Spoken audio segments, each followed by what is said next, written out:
Good morning, my peoples. Happy Friday to everyone. This is the day the Lord has made. We came to rejoice and be glad in it. LaDonna, with your green, with your emerald.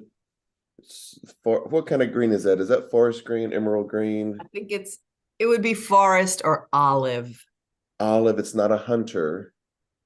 It's an olive. So I don't know if you can see my shirt, LaDonna. I have a Star Wars shirt on. Oh, I see the very, yeah. David Michael Cersei gave me this shirt a couple of years ago, and it reminds me of something funny in our family. Good morning, by the way, Spirit and Truth Sanctuary. That one of our cousins we were looking at his yearbook one day, or his childhood elementary school yearbooks, Photo album, yeah. his photo album, and in the third grade he had a Star Wars shirt on on picture day, and in fourth grade he had the exact same shirt. We're like, is this the same picture? He's like, no, I just really like that shirt. Wore it for several years for picture day. It's just, yeah. And so, yeah, hey, kids are that way. When they want to wear something, just say, okay, let them wear it, whatever, let them do it. All right, well, welcome to our Fully Awake 365 devotion. Sorry if that's out of view there. There it is. We're glad you're with us this morning. It's a good way to start your day in gratitude. We are in the month of gratitude. Today's November 17th. We're going to talk about what we can learn from plants. This is part one today. And before that, we're going to enjoy a little bit of mellow, I would guess this would be like folk music maybe, or just like soft rock. Anyway, it's a singer-songwriter kind of feel. See if you recognize the song and the artist. It is appropriate. It's apropos to where I am in the country right now.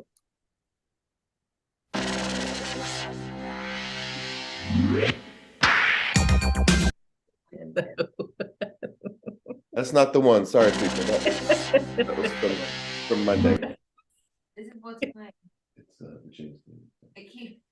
Let me tell you what, Shannon wanted to let that music play again. We're gonna play it again. You're gonna in my listen mind, I'm gone to Carolina. Can't you see the sunshine?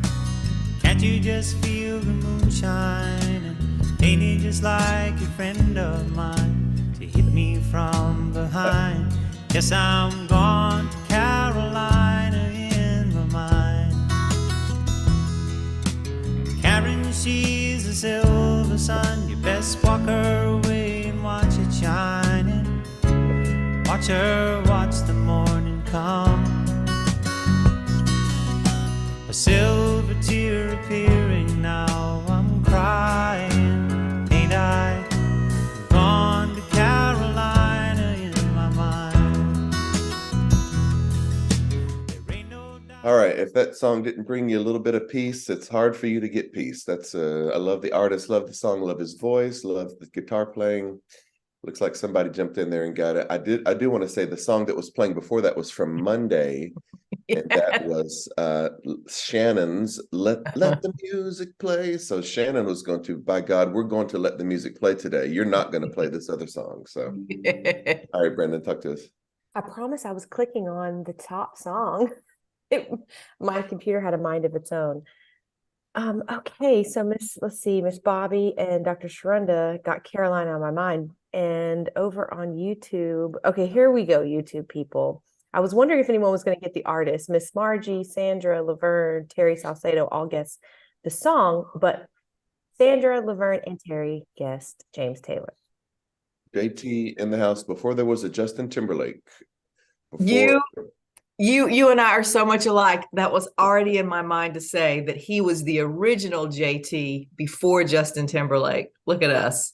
That's because brilliance thinks alike. Yes, brilliant minds think alike. All right, James Taylor, Carolina in my mind. Brandy and I are in North Carolina. I'm speaking at an event tonight for Apostle Wayne Clapp, and so I'm not only in Carolina in my mind, I'm in Carolina with my body. We are in Carolina. All right, turn it to you, LaDonna. All right, our affirmation this morning is, I know that life is more than just the pretty parts. I will be patient with myself at all times and trust the process of my own growth. So we're talking about what we can learn from plants this morning. And so just I think the first paragraph is really beautifully written by my sister. So let's read it.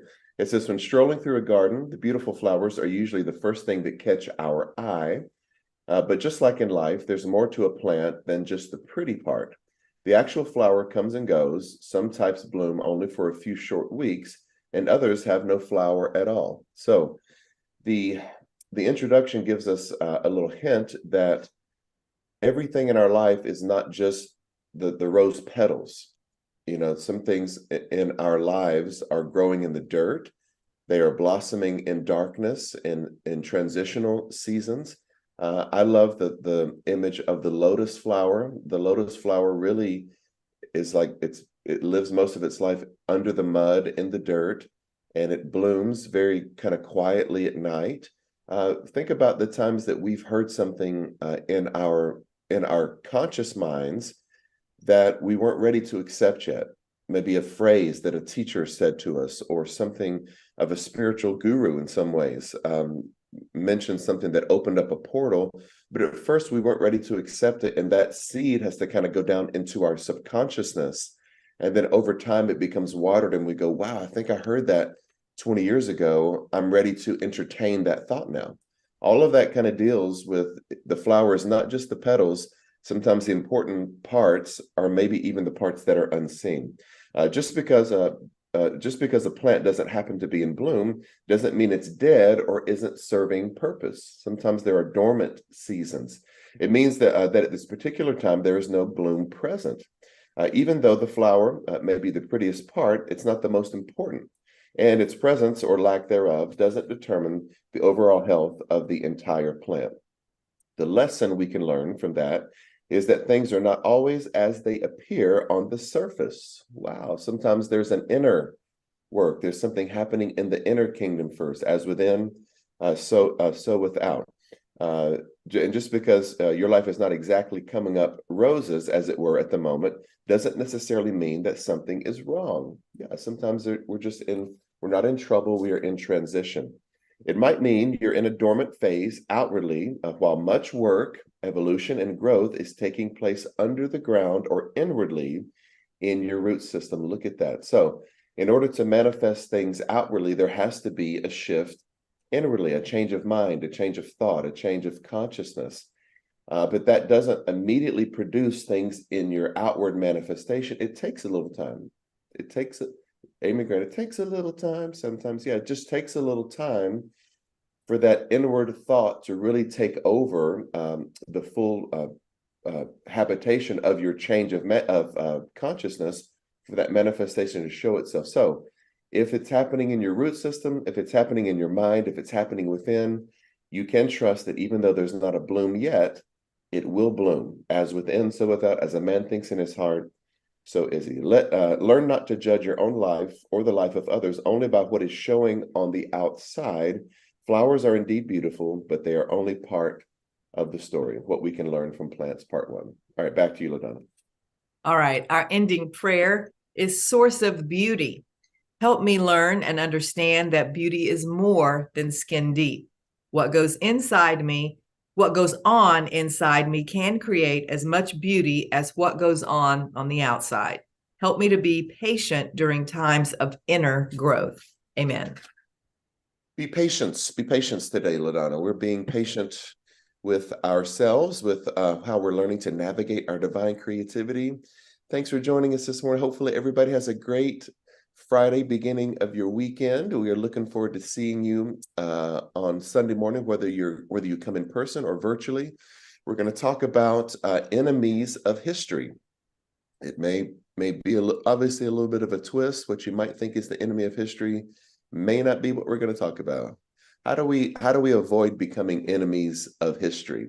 I don't want to be the person that looks back 30 years from now and goes, man, I'm so embarrassed of the things that I thought and said when I was 50.